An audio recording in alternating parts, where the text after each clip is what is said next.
Oi, gente, cheguei. Tá começando mais um episódio de Update e hoje já vou adiantando que eu não li nada, então só vou falar de coisas que eu assisti. E tu, Camis, leu Tá tudo alguma bem. coisa? Não iremos te julgar, Fevi. Agora, eu julgo pessoas que não seguem o @Clube da Nocultura em todas as redes sociais possíveis. Bom, um livro que eu finalizei, na verdade eu finalizei 2 livros nesse meio tempo, sim, no comecinho de junho. Então foi meio louco porque eu comecei em junho bem leitora, só que daí agora já estamos aí mais avançado e eu dei uma pausa. Mas quero começar falando do livro A Vestida, da Eliana Alves Cruz. É uma coletânea de contos, acho que ele reúne mais ou menos uns 10 ou 15 contos, não vou lembrar de cabeça. Esse é um livro que ganhou a categoria Contos do Prêmio Jabuti do ano passado. Então, por conta disso, eu fui atrás de ler, assim, fiquei bastante interessada. Comprei outro livro da autora também que eu quero conhecer. E aqui vou trazer uma breve sinopse, então, para vocês entenderem melhor da história.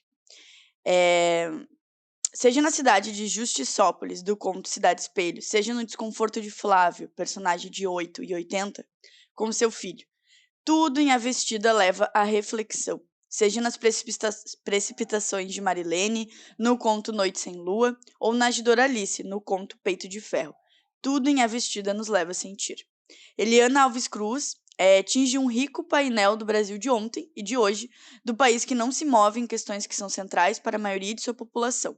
Ao desenhar essa paisagem, Eliana não se desvirtua em nenhum momento do que é essencial na sua atuação como escritora de literatura, ao oferecer bons enredos, finamente elaborados, desenvolvidos com inspiração, técnica e talento, que seduz os leitores em intensa fruição literária. É uma sinopse meio opinião, assim.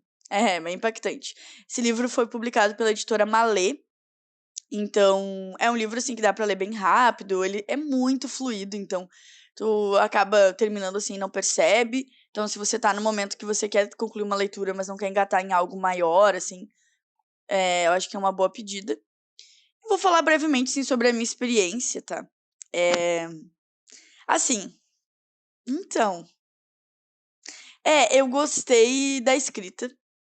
E gostei que eu acho, assim, rola muita crítica, principalmente ao racismo, às pequenas sutilezas do dia a dia que rolam, assim. Então é muito inteligente, tem umas críticas também políticas e tal. É um livro muito inteligente e usa, como eu falei, assim, muito dessas sutilezas pra criticar as coisas. Rola muita cena de coisas que rolaram na vida real, tá? Eu falei rolam, mas enfim.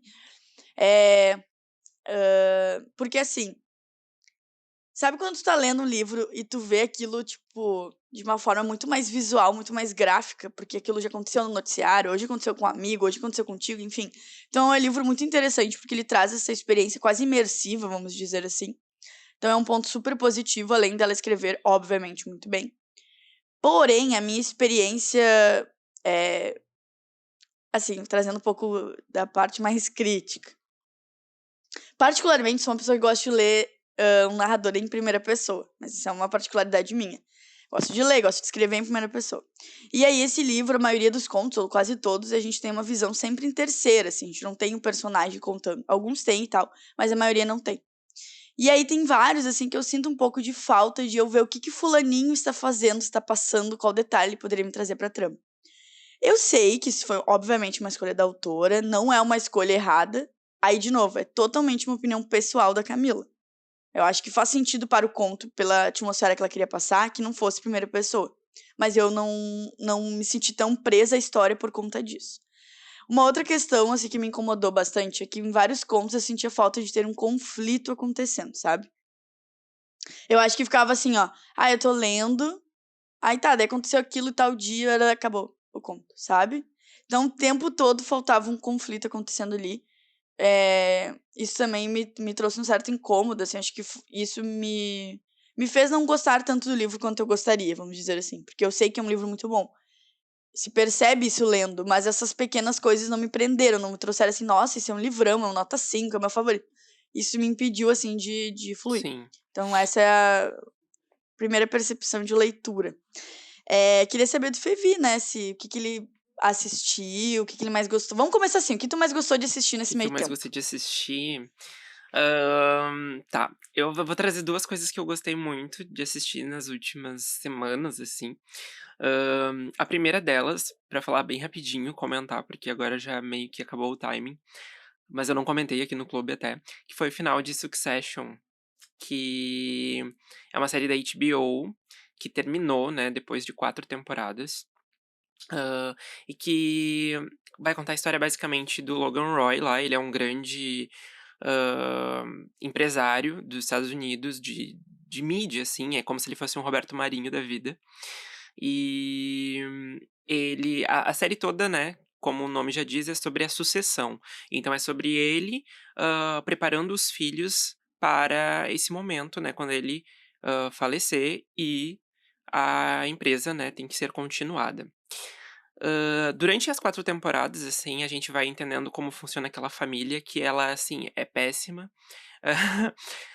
Tanto ele, eu acho, quanto os filhos, assim, não tem ninguém que é suportável na série. Acho que isso é o mais interessante, porque a gente começa a notar exatamente como é essa elite rica, branca, norte-americana, sabe. E é muito legal de acompanhar também, porque os atores são muito bons, assim. Então é uma série que é pra ver treta de gente rica, ao mesmo tempo que, é pra ver meio que a mediocridade deles, mesmo tendo várias coisas, entendeu. Então é muito bom de acompanhar. E os 3 filhos, né, tem uma filha, que é a Shiv, e tem os outros 2, o Kendall e o não, minto, são 4 filhos. Perdão. É que tem um que é mais velho, assim, meio que já tá meio meio sai da linha, sabe, de sucessão, assim. E aí tem os outros 3 filhos homens, e aí eles ficam o tempo todo na série, assim, desde o início lá, desde o primeiro episódio, meio que disputando, e meio que jogando um contra o outro e tal. E é muito difícil a gente ver as relações deles como família mesmo, de relação de irmãos e tudo mais.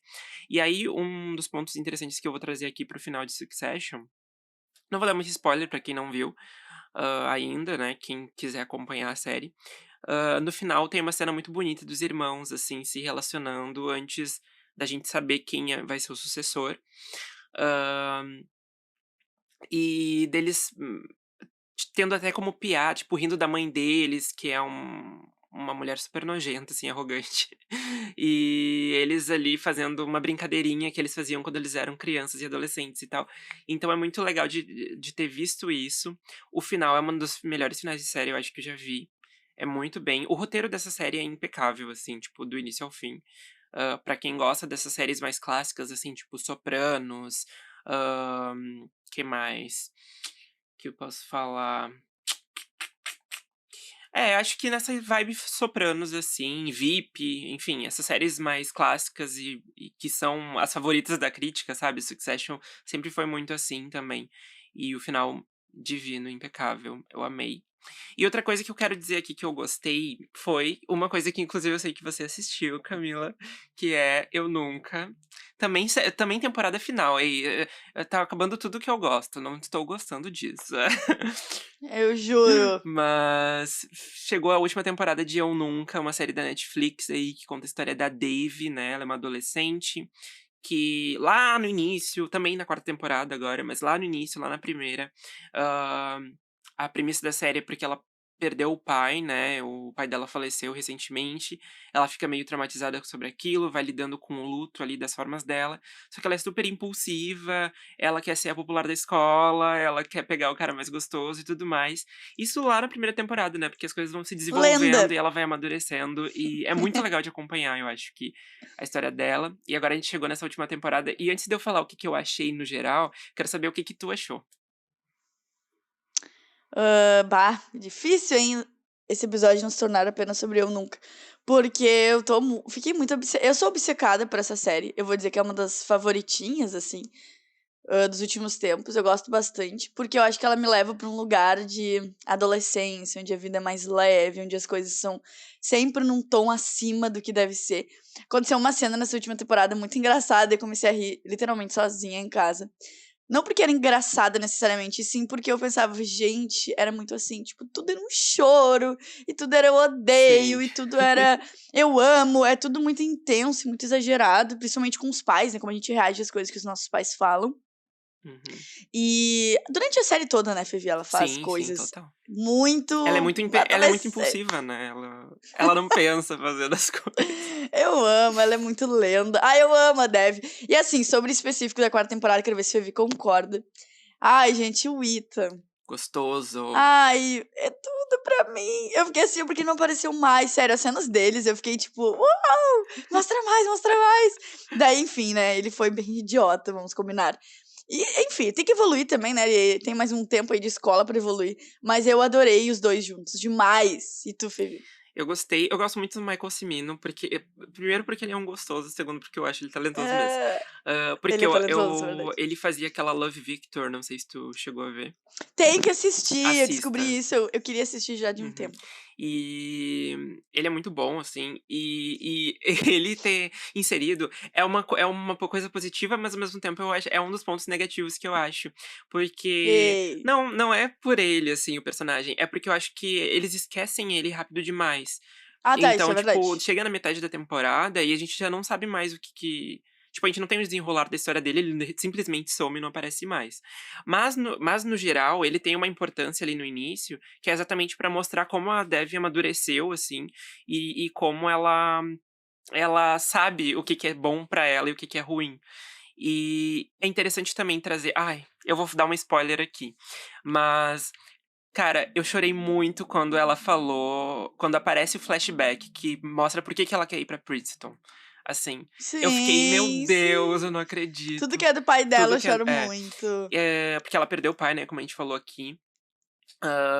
E, enfim, não vou dizer sobre o que é essa cena, mas ele tem uma certa importância aí, pelo desejo dela de ir pra uma das melhores faculdades ali dos Estados Unidos. E eu acho tão interessante também como foi construído os outros personagens ao redor, assim, como mostrou essa fase da nossa adolescência que a gente fica perdido e não sabe pra onde a gente vai, e como a Fabiola mostra isso, tipo, apesar de ter várias opções, ela as mais importantes não é exatamente a que ela quer, a que dá a palpitação no coração dela, hã, como E a muito da gente ouvir os pais, né. Esse da Fabiola é sim. interessante, muito aquele paralelo de ouvir os pais, de levar em conta o que os pais falam. Exatamente, exatamente. Do que a gente quer, o que eles querem, né. E Exato. a outra amiga delas, que agora eu esqueci o nome, é Ming, eu acho, não é? Ai, Eu esqueci acho também. que é. Ah, mas ela é Ela é maravilhosa. ótima e ela quer ser uma atriz, né, e aí, ao mesmo tempo, tem um paralelo ali com a mãe dela, que também queria ser atriz muito, e ela nota, através da mãe dela, como a dificuldade dessa profissão e como ela pode dar um jeito de ser alguém, de trilhar outro caminho, mesmo tendo aquela escolha, assim. Então, acho muito interessante isso. O Paxton também tem as dúvidas deles de que foi pra faculdade, não gostou, voltou, aí teve que se entender ali como o que ele realmente queria pra depois decidir o que ele ia fazer. Então é bem interessante tudo isso. Fora a questão cultural, eu acho que a série traz, porque a Dev ela, tem ascendência indiana, né, então a gente tem cenas ali onde Mostra a mostra cultura. muito a cultura em relação à família dela ali, o que eles acham interessante, o que não acham. Porque a própria Mindy Kaling, que é a criadora, ela é também, né, ela tem ascendência indiana, então ela sabe do que ela está falando e a gente nota muito isso ali nas relações entre os personagens. É muito legal. O final eu achei tudo. Eu achei que casou exatamente do jeito que tinha que ser desde o início. Eu não vou falar aqui, né, mas a Dev ela tem várias opções aí de quem ela vai ficar no final. Eita, como é E pegadora, ela né. aham. E já vou dizer aqui que ela fica com uma pessoa, pra quem eu também acho interessante se ela tivesse ficado sozinha e tal, mas eu acho que é sobre clichês adolescentes e tá tudo bem ela ter ficado. Gente, ela é adolescente, ela não quer ficar sozinha, tá, vamos lá, Né? vamos lá. Você é adolescente, você quer ficar não beijar ninguém na boca, é isso? Me Eu juro. responde. A Ai, forma gente, também como é sério. tratada a primeira vez dela, né, porque Ai, que não é sim. legal a primeira vez dela, Eu tipo, preciso falar não é disso. boa, não é desconfortável, é estranho. Ela termina a cena e ela fica tipo: "Ai, acabou, é isso", sabe. Sim, E esse é uma flop. coisa que, tipo, acontece naturalmente. É difícil encontrar uma pessoa na vida real que tenha uma primeira vez que seja nossa, perfeita, acho que não existe isso. Então É engraçado como eles trazem isso e como trazem também essa parte de evolução sexual dela, porque É depois isso que eu ela ia vai falar. praticando e as coisas vão melhorando, né. E é muito legal de acompanhar, assim. Amei. É, essa parte da questão sexual eu achei muito bem explorada, acho que é um ponto super positivo da série. Porque, de novo, como eles fazem a parte adolescente ser muito natural, muito vida real, por isso que a gente se enxerga muito na série, porque é muito sobre, que nem tu falou, existe um desconforto quando a gente tá começando a se descobrir, né? Descobrir nosso corpo, nossas vontades, e isso vai mostrando na personagem, desde o início, porque ela começa muito novinha. Isso que é interessante. A gente vê uma evolução dela em muitos sentidos, maturidade, a parte sexual também. Então, o que ela sentia com o Paxton antes, tipo, como que era esse desejo, como esse desejo evolui para outros personagens na última temporada, por exemplo. Que ela já tá, ela, né, teve a primeira vez e etc. Então é muito interessante eles mostrarem essas descobertas, e isso ser, como eu falei, muito real, isso me pega muito na série. Eu acho que é uma das da atualidade, assim, que aborda melhor o adolescente.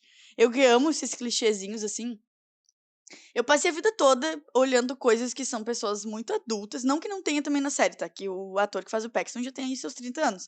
Mas eu digo, sempre são pessoas que são mais velhas, ou a maneira como a adolescência é abordada de uma forma exagerada, madura demais. E essa série não, é tipo todo mundo dentro dos seus certos estereótipos mesmo adolescentes que todo mundo passa na vida, então eu acho isso muito, muito, muito interessante. E eu Sim. amei demais a quarta temporada, então se você ainda não assistiu nunca, segue a nossa dica, dá play na Netflix que tá disponível, porque tá demais. Antes que a Netflix comece a cobrar pelas residências que a gente. Ai, Procon, alô! Eu juro, eu juro. E só queria também dizer uma coisa antes da gente ir pra próxima, é que, eu amo a história dela com a mãe dela, assim, a trama dela, a relação dela com a mãe, que no início da série não é muito boa, assim. Elas têm que aprender a lidar uma com a outra, né. Ao mesmo tempo, chega nessa última temporada e ainda assim elas têm uns atritos, têm uns conflitos, mas que a gente entende os 2 lados, né, a gente entende ela sendo impulsiva e tomando decisões que ela não deveria, mas que às vezes ela se entra num negócio e o negócio vai escalonando, vai virando uma bola de neve, e ela tem que sustentar aquilo. E e a mãe dela, agindo sobre aquilo, né, que às vezes não é com a delicadeza que deveria, nem tudo mais, mas ao mesmo tempo é o que ela pode fazer, e eu acho que na vida real é assim. Os nossos pais, eles têm atitudes, às vezes, que a gente Erros e não vai acertos. gostar, É. mas é a forma que eles vão encontrar de atuar sobre certa situação, né. Então, a gente tem que olhar depois e só dizer: "Ok". E é o que ela faz, né, porque ela diz: "Ok, mãe, eu entendi". Ela não bate boca com a mãe dela, ela não faz, de certa coisa que acontece ali. Hã, ela só diz: "Tá bom, é isso, eu fiz merda e ok". E na vida real é assim. Então, assistam Eu É Nunca, tudo, é né? tudo, tudo de bom. E só um outro acréscimo pra convencer você, se você ainda não está convencido, é que as tramas, eu vou dizer tramas paralelas, são muito interessantes. Então, não existe assim, a gente só vai desenvolver a protagonista e vai esquecer todo mundo no churrasco. Eu concordo que o Ethan é um exemplo de esquecido no churrasco, porque assim, tem cenas do grupo de amigo deles que aparece em vários momentos e ele nunca tá ali. Eu não sei o que que rolou. Se foi algo de contrato do Eu ator, acho se que eles eles quiseram contrataram e colocaram, tipo assim: "Ah, ele já poucos. era daqui, quem não viu, não viu", É, é tipo um negócio assim. eu acho que sim também. Daí eu acho que a série aborda todas essas tramas, os personagens. A avó da Dev é muito fofinha, mas não fofinha vovó, ela é muito. Ela tem umas tiradas muito boas e tal, uma personagem muito legal. A prima dela Ela é também. meio São todos ranzinza personagens. barra quer ser É. moderna, assim, porque tem umas coisas que Aham. acontecem, eu acho muito Eu dou legal. muita risada. Dou muita risada da avó dela. A prima, ela é incrível também. Então, assim, todas as temporadas abordam um pouco de cada personagem, desenvolvem eles muito bem. Então, não é uma coisa só a protagonista, todo mundo ali voando. Então, é uma série muito boa. Falando em muito bom, eu queria trazer uma outra leitura que rolou também aí nesse início de junho, que é Pequena Coreografia do Adeus, mais um nacional, então, da Aline Bey. É, é o segundo livro dela, tá? E ela é a mesma autora do O Peso do Pássaro Morto, que eu já falei aqui algumas vezes. E a sinopse é mais ou menos assim. A Júlia, filha de pais separados, a sua mãe não suporta a ideia de ter sido abandonada pelo marido, enquanto seu pai não suporta a ideia de ter sido casado. Sufocada por uma atmosfera de brigas constantes e falta de afeto, a jovem escritora tenta reconhecer sua individualidade e dar sentido à sua história, tentando se desvencilhar dos traumas familiares. Esse é um livro publicado pela Companhia das Letras, então, em 2021. Eu fiquei muito apaixonada. É um dos meus. Se tornou um dos meus favoritos até então, até o momento. Porque é outro livro também bem fluido, bem dinâmico e tal. Mas eu acho que ele tem uma carga bem pesada, assim. E acho que ele pode pegar fundo, assim, pessoas. Vou dar um exemplo, assim, que tem muito esse trauma de pais separados e da questão do abandono e de se sentir meio perdido enquanto uma criança, porque ela faz esse paralelo de como foi ela criança num lar meio quebrado, como que ela fica enquanto adulta, como foi sair de casa também. Porque é diferente de sair de casa tendo uma estrutura familiar completa ou uma estrutura familiar sólida, né, que não é o caso dela, porque não é nem sobre pais separados, aí que tá, né. Não vou dar um spoiler, mas assim, é sobre como a mãe e o pai dela lidam com ela, educam ela, como é o relacionamento deles com a Júlia. Então, como isso afeta a vida adulta. E interessante trazer aqui que o livro tem resenha no nosso feed, então @Clube da Não Cultura, vai lá que a Camila já fez a resenha dela. Exatamente, a Aline bem maravilhosa, sempre contribuindo para o engajamento dos criadores de conteúdo. Mas eu acho que é isso, assim, é um livro muito incrível, assim, eu acho que todo mundo tem que conhecer, porque apesar de ter essa carga mais pesada, ele é um livro que é fácil de ler, assim.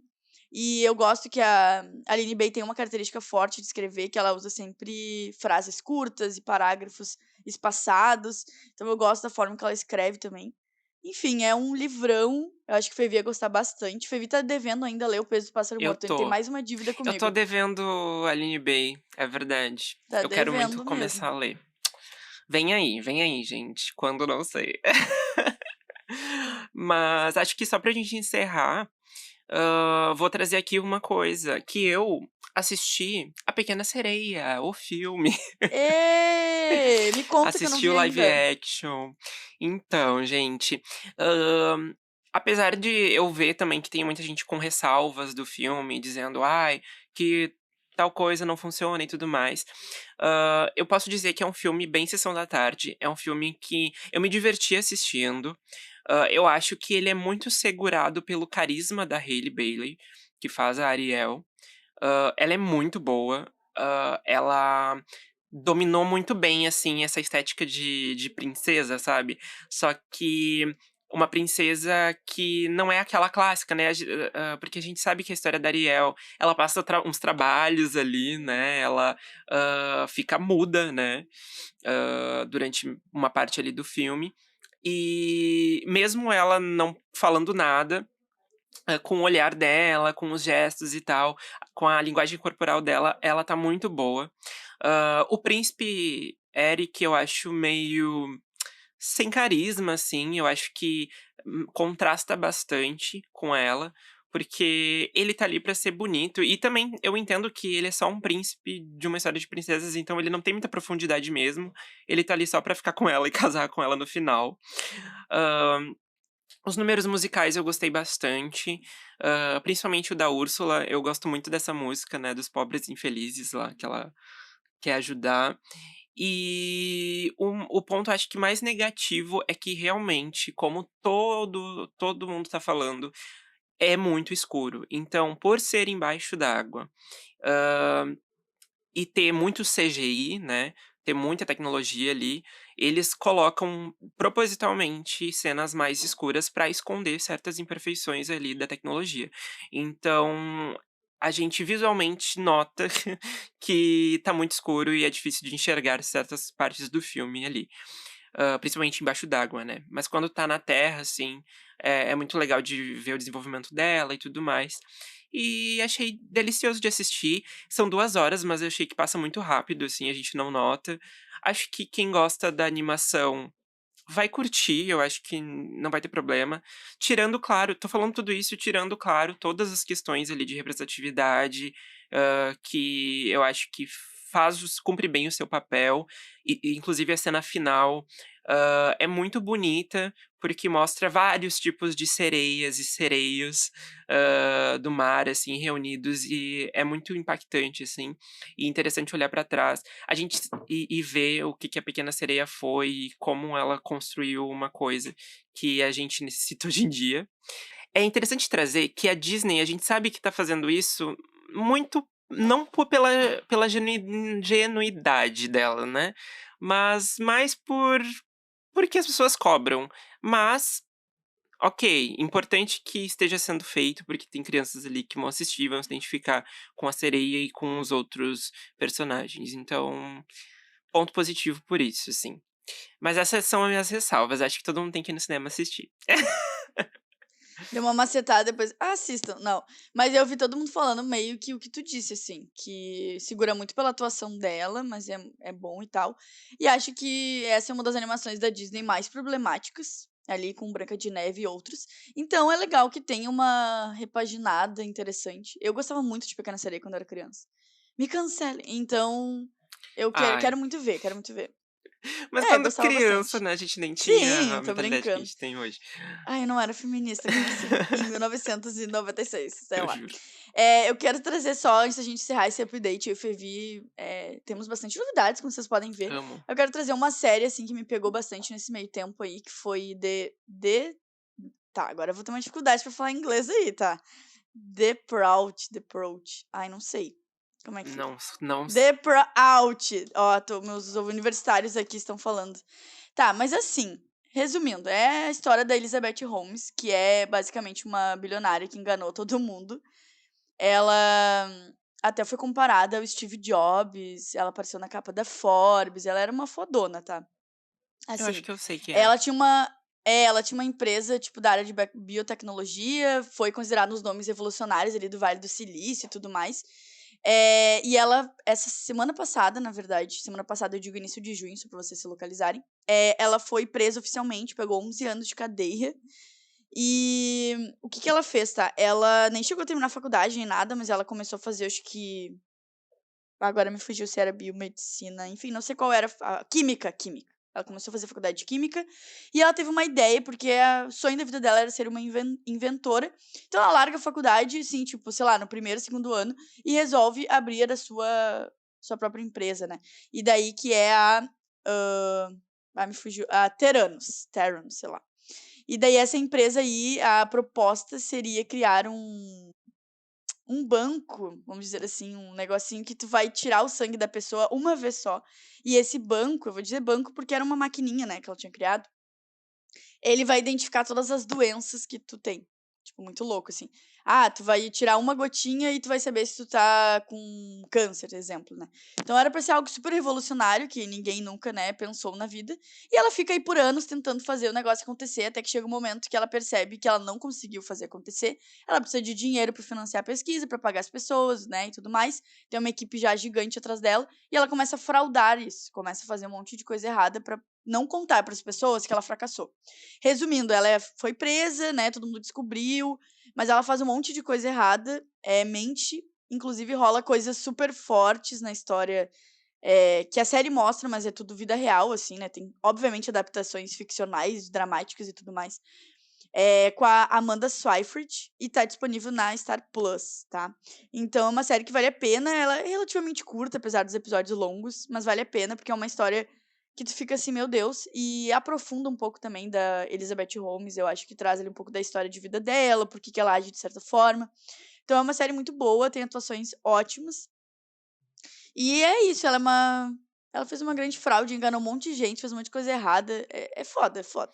E vale a Pois pena é, assistir. não conhecia, mas vou tentar assistir. The Dropout. Acho que tu vai gostar. Isso The aí, ó. A Fevi fez Dropout. a pronúncia Uhum. certa. E é Perfeito. isso, gente. Grandes updates, né, Fevi? Amo, temos um episódio, então. Temos, gente. Somos Clube da Nocultura em todas as redes sociais. Nos acompanhem por lá, ajuda no engajamento. E é isso. Até a próxima. Beijo, gente. Até semana que vem.